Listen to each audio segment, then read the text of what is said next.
Welcome to Realty Bites, the Unsold Stories powered by the agencies, as we take you on a journey through the real estate industry. This is not just about market trends and hot-selling suburbs. This is the stories of the workers, the people at the coalface of our industry, whether they be real estate agents, sales reps, conveyancers, property managers, or finance brokers, and so many more. The windfalls and the pitfalls. We'll cover a lot of ground over the next 30 minutes or so. And one man who started out as a state sales manager at Foxtel but found his way into real estate is our next guest, Rash Dhanjal. He heads up Team Rash, a company inside the agency that has done staggering numbers, over 1,700 properties. Welcome to Realty Bites. Thanks, Tim. Thanks for having me. Tell us how a state manager of Foxtel then goes, let's do real estate. It's a funny story, and my favorite show was Selling Houses Australia, and just watching how the real estate transaction happened there. And I was so fascinated with the show, how they do the makeovers and things like that. And I said, I'd love to do that. I'd love to be that real estate agent in the show that comes in there and potentially sells the property. And that's what drove me. And you know how life is. Sometimes you say, if they ever make me redundant, I'm going to go become a real estate agent. And the day came, And that was 2017, 2017, yes. So you picture yourself now inside about 10 years and you've got this amazing team. You've also got this amazing work ethic and these amazing numbers that put you on a national scale of success. Pinch yourself with what you've been able to achieve. Yeah.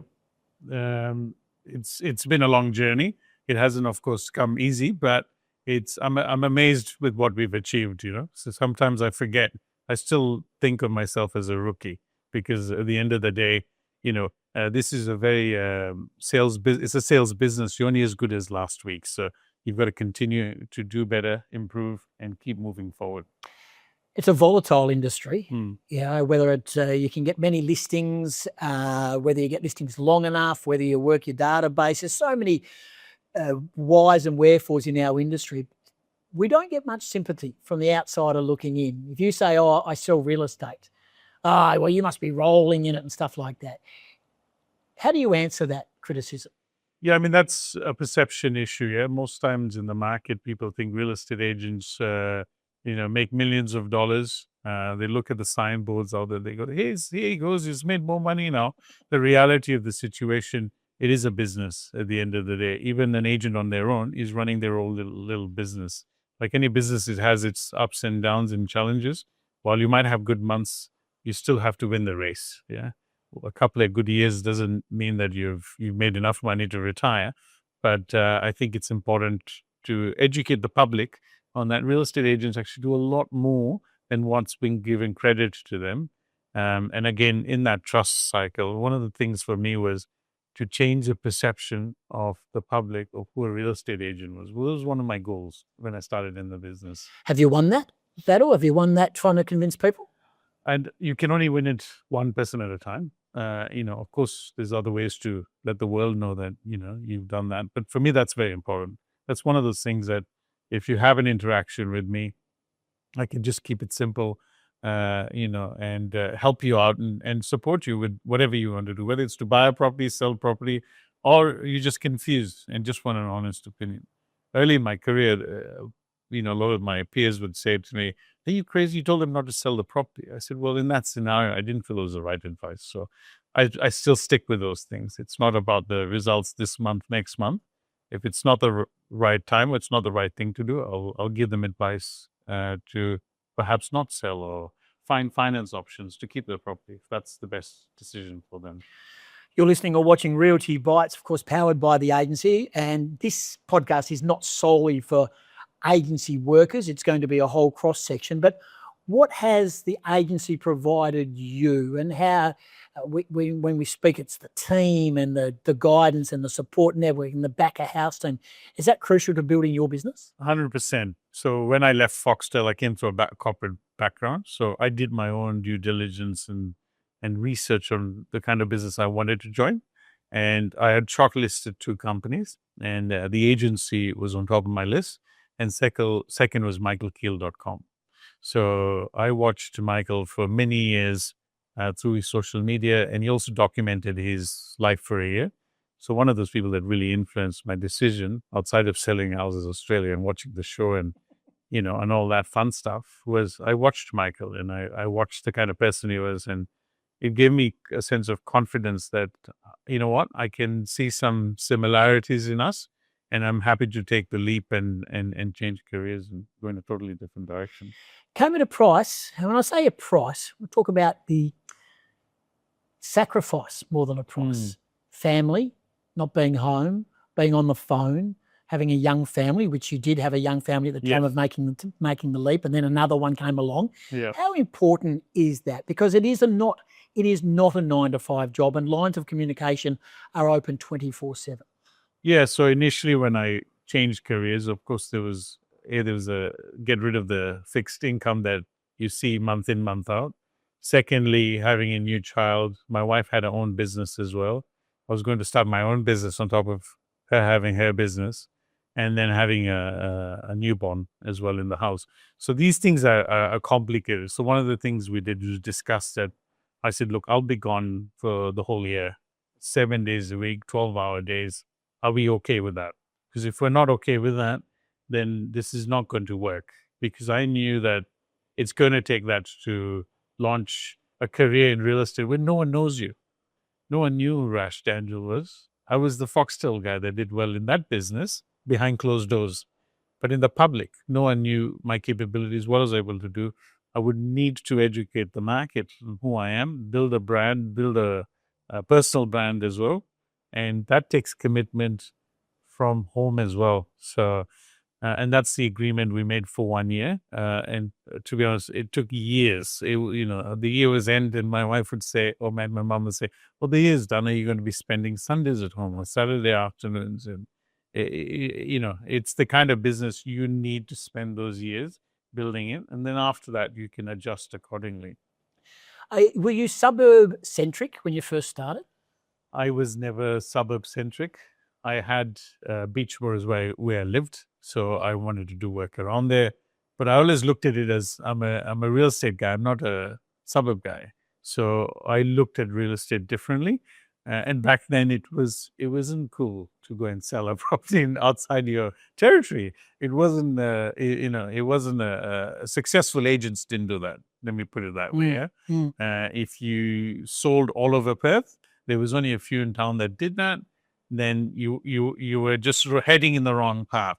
So, but I looked at it and said, no. But if I focus on my clients, then wherever their properties are, I can then help them with those properties. And I'm very lucky to be in the right business because the agency have agents in those areas that I can collaborate with, learn from, educate myself, and say, look, what do you think? How do I handle this campaign? Where do you think will things will go wrong? And have I priced it right? Have I not done this campaign? Who should I be considering when selling the property? That was a key fundamental difference. Is I had access to those people that knew the local knowledge. So I looked at it differently. I said, I don't want to be pigeonholed. I remember driving down Canning Highway and I saw a Team Rash sign, for sale sign. I thought to myself, what are you doing down here? But I think in the last couple of years, many agents, and we know at the agency, have decided that we don't all have a hold on set suburbs. And we used to think, oh, you can't go in that suburb because that's his hood. It has been relaxed. But as long as you lean on those who work that suburb well, it's beneficial to everybody. Yeah. The brand being known in that area for one. Yeah, 100%. I mean, there's ways to do business. There's the right ethics when it comes to team members and people. How important are ethics to you? They're very important. And your team? Yes, they're very important. Do you implore that to your team? 100%. For me, the customer comes first, which is the seller. My ethos is simple. Is it in the best interest of the seller? There's only two answers to that. Yes and no. No, maybe. It's a yes or no answer, yeah? There's no maybe, no gray here, there. Is it in the best interest of the seller? Yes, then we go down this path. If it's no, then we stop. We'll find where is the best interest of the seller. And it's a very simple question, but will drive your entire career forward in the right direction. Doing those, things where, I just have to look out for my best interest.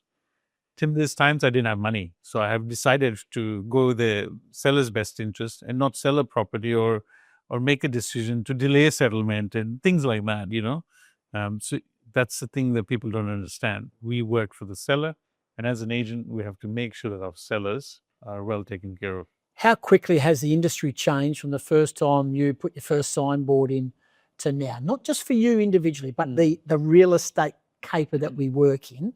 What's been the most dramatic change you found in the last decade? Technology is one of them.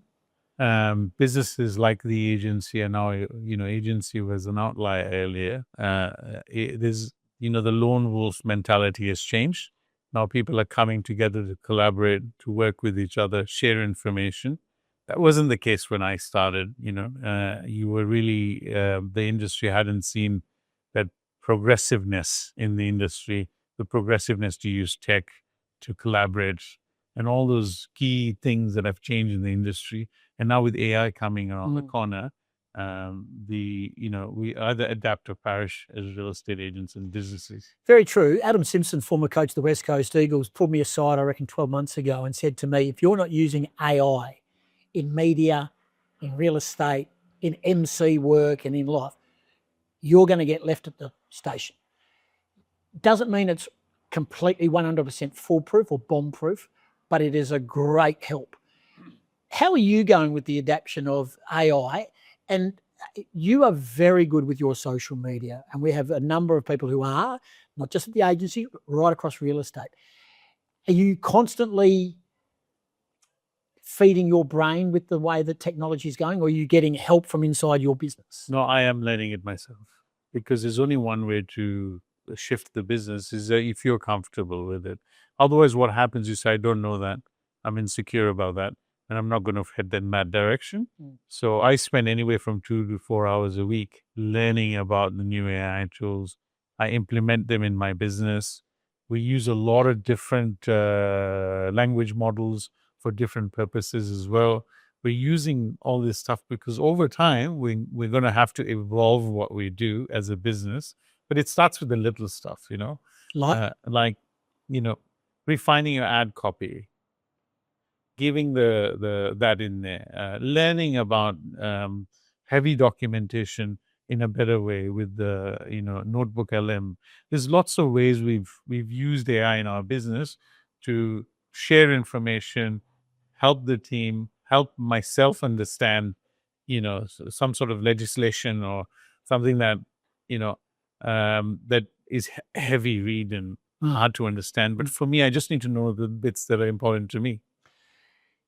You get your hands dirty. You're at the coalface of our industry. You get your own sales. We have an incredibly growing and effervescent team. When there are awards, you are the first one to bring your team up, because it is a holistic team approach to everything you do.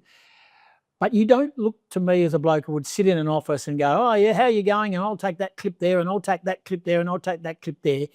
You love getting down and dirty inside the game. Is that what still drives you, just that individual sales process for yourself?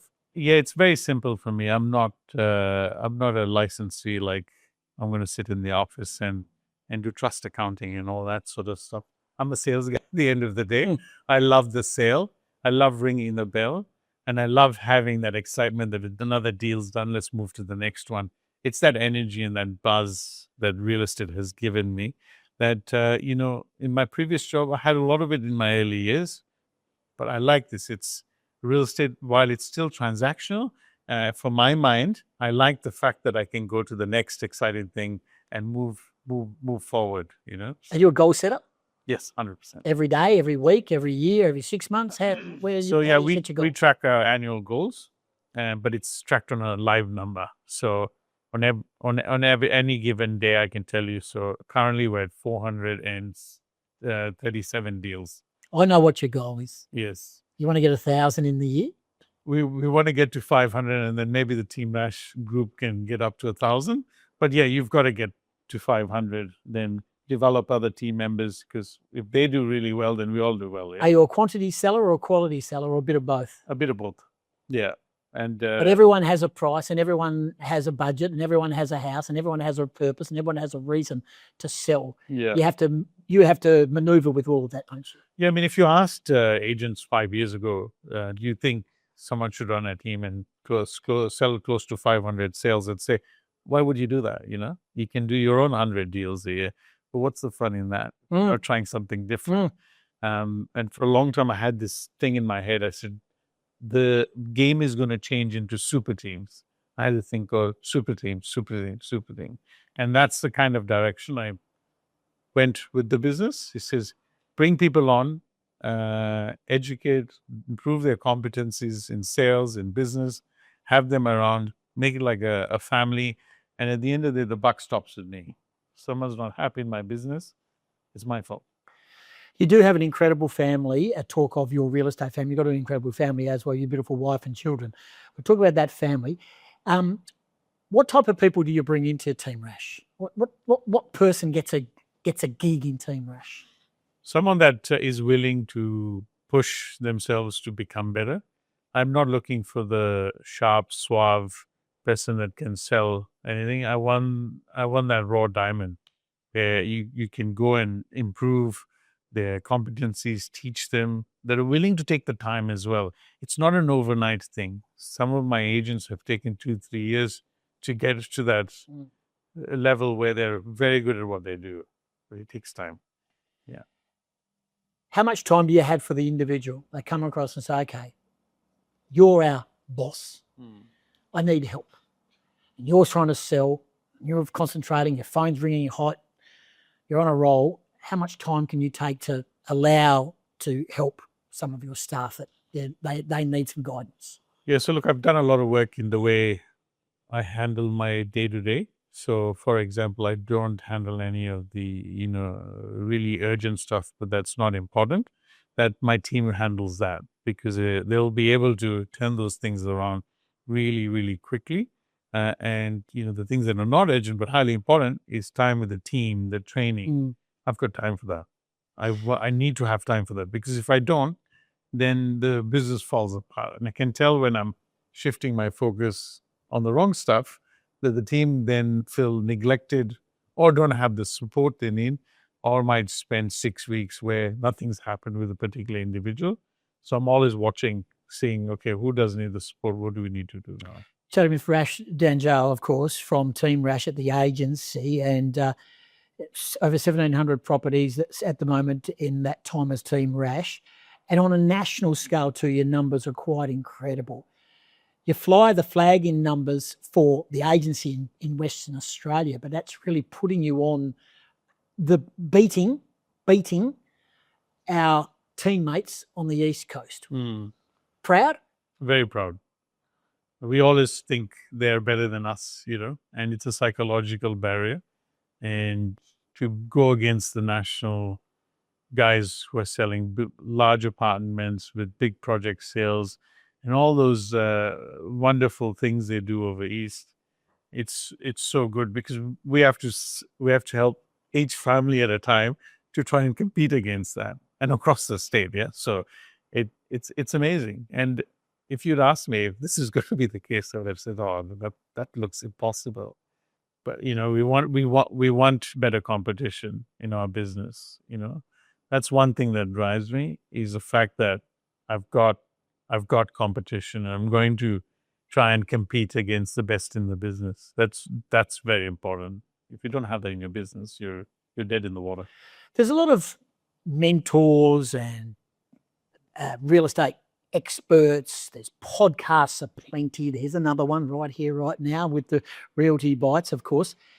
There are so many people telling us what the right and wrong way is. How do we dig our way through the weeds to find out what is right and what is not? And how much of it do you take on board from others in higher places who have trained their way to the top? I think if you spend time with higher performers, initially when you're starting the career, there's a few different things. When I started, education was very important to me. So I came from a training background, sales, building a business at Foxtel. At my peak, had 90 staff working for me. So, I went through all that. When I came to real estate, as a new agent, I said, I don't know anything. I cleared out my memory bank on all my old skills, and I worked through it, and I did a lot of training. So I said, when you start, learn as much as you can. As the years go by, then you adjust it to the point where you know what works for you, and the rest of the stuff is nice to know, but you just stick with what works for you. Can I ask you how tough it has been? Tough patches. Was COVID tough? COVID was very tough, yes, but very tough. And COVID was interesting. We had to readjust everything we knew, but it was also my biggest gift was COVID, because while most of the agents in town were happy to be home, getting paid, I was brainstorming how to build my business. I was in the office, an essential worker, and my wife was like, where are you going? Why are you going to the office? I'm the only one in the office on the phone, checking in on my clients and trying to help and support people. And that was the biggest shift in my business, was that time. Your business is big. How many in Team Rash? Oh, look, now we're about 20 odd. Is there fear in you at any way, shape, or form that you can be too big and it can run off the rails? Yes, of course. So how do you curb that? I have good people around me, and I've delegated my responsibilities accordingly. I'm not going to touch everything in the business, and I don't need to. And if I want to do that, then I should just make my team much smaller. And even then, I wouldn't do it, because So micromanaging is something that you don't. no, I should come in there and have a 5-minute conversation with you and be able to shift your business in 5 minutes. Yep. Working suburbs, and we talked about, you started Beachborough and I get all that, and we've spoken to other agents who start in the select suburb. How important is to know that suburb? And that means, I know that there are people inside our group who sort of suggest, have you got someone inside council who can give you support? Someone inside planning, someone in the local coffee shop, someone in the local shopping centre, all that sort of stuff, schools, areas. How important is building relationships in those elements inside a suburb if you're starting out with one suburb? Of course, we are a people business. You need a base camp. You need to build a place where you can call home, and then from there be able to go out to other areas. But yeah, it's very important to know the local knowledge. It's very important to know what council's decisions are. But I think as time goes on, all this information outside of the people part will be very easy to curate through AI. You'll be able to keep up to date with your information. You'll be able to not have to go out and look for the information, but the AI can bring it to you. So I think we will evolve in the way we digest information and learn about our suburbs, learn about zoning changes, learn about that planning stuff. It's currently stuck in PDF files on the council website. With AI, you're able to do a lot of these where you pull it in, you analyze it, the AI analyzes, does the deep research, gives you what you need from it for you to be a better agent in your local market. Last couple for you. Door knocking, letter dropping, cold calling. Is there a place in real estate for them still? 100%. 100%. If you're not doing all three and you've just started in the business, you're in the first couple of years of your business, if you're not doing all three, you're stunting your growth. You must do it initially. And take the knockbacks, because there is a lot of pushback, isn't there, from people going, hanging up, leave my door, not even looking at the card that you dropped in. Yeah. So are you a believer that if you door knock, call, whatever it may be, 100, that you might get one lead? That's a win?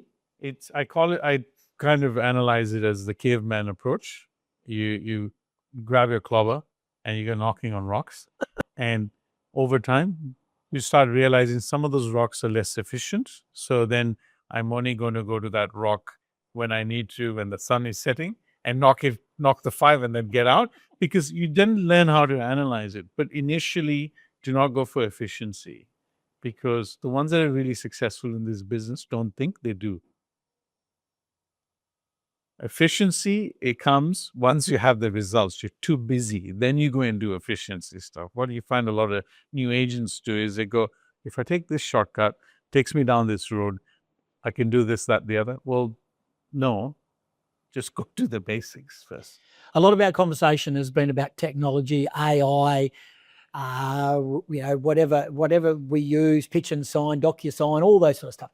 Are you an old pen and paper type guy too? Yes, I like to sit there and write notes in an appraisal. Is your diary on your phone, on a laptop, or is it in a book? I've got a Remarkable.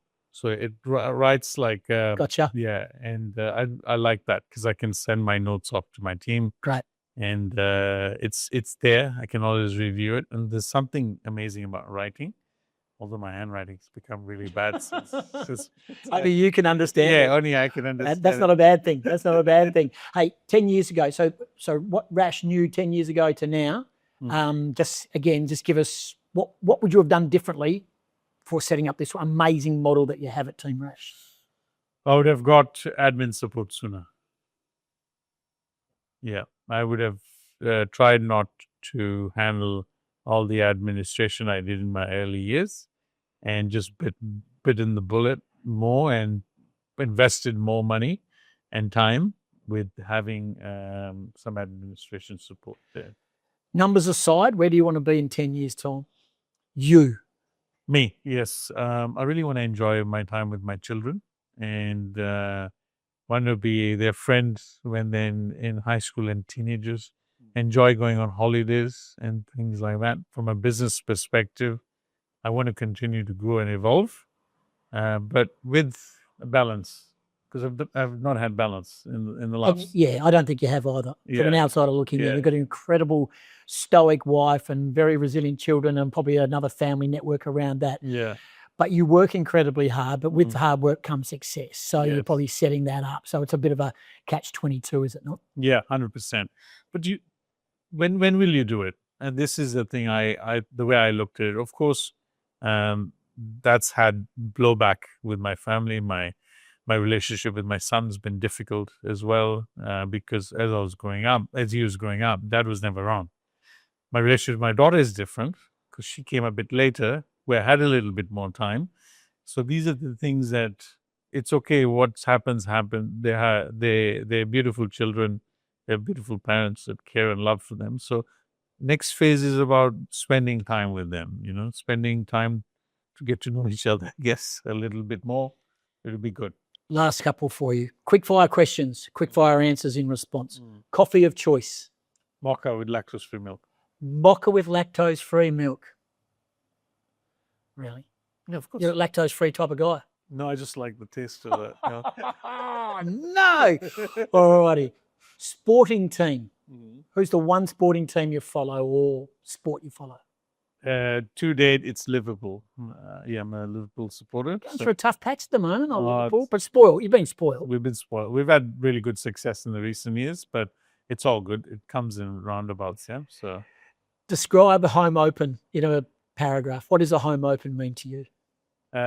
Just a beautiful spring day with 40 groups coming through. Our coffee van out there. Coffee van. Everyone's holding the coffees with a smile, and just that engagement, and warm and fuzzy for both buyer and seller. True or false? Have you ever done an auction at a residence with no one showing up? Yes. Who was your auctioneer? You. And you know the funny thing is, you asked me, should I call the auction? And I said, call the auction. And we stood in that room, looking at each other, and you called the auction. And then one random dude walks in, well, we call the auction, and then walks straight out, and we looked at each other and just call it. I remember.